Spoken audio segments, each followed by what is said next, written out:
Over the last few decades, there's been an enormous human migration from the rural areas to the great mega-metropolises of the world. People are leaving their traditional ways of life behind to chase the promise of opportunity and prosperity in places like Shanghai, Mexico City, and Mumbai by the truckloads. The problem is, it's not working. Urbanization is an issue confronting the entire world, but nowhere is it more vitally obvious than in Rio de Janeiro, Brazil. The favelas of Rio blanket the city like an old shredded sheet laid over a sparkling brass bed. 20% of Rio's population lives in favelas. They're everywhere, up the hill, down the street, in your backyard.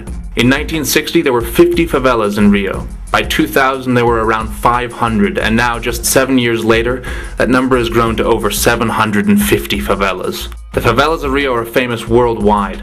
Some say it's because they're in such close proximity to the wealthy areas.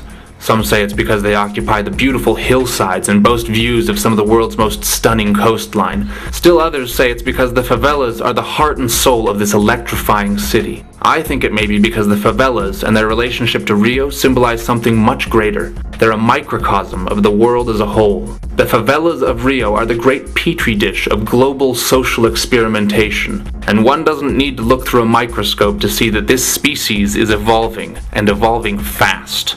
There's a distinguishing characteristic to Rio's favelas. The have-nots in Rio don't silently fade into the periphery where they can be ignored by the haves, as they do elsewhere in the world. Here, the have-nots have effectively seized control of the entire city. When a community survives under horrific living conditions, can't find a way of providing for its people, and sees no answer in sight, where does it turn? Well, wherever it has to. In this case, drugs. The favelas are run by three main drug gangs.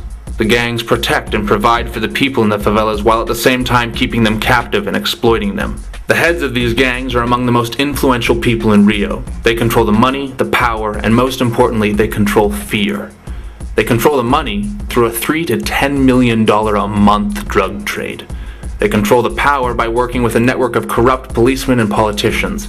It's said that even the most well-intentioned politician can't influence change in Rio without meeting paralyzing corruption on some level. And one simply need talk to the many residents of Rio who live in incapacitating fear of what will happen to them when they venture onto the streets of the city they love so much, to see that when someone successfully manipulates the collective fear, they have achieved the ultimate control. In other mega-metropolises, the situation may not be as advanced, but it's not far behind. So the question then becomes, will things ever change? Can there be a solution to this issue? I spoke to residents of Rio that believed things would change. Their solution was education. Now, it's clear to me that education is the way to alter poverty, but these people also said that the reality is the favelas have never had the advantage of education.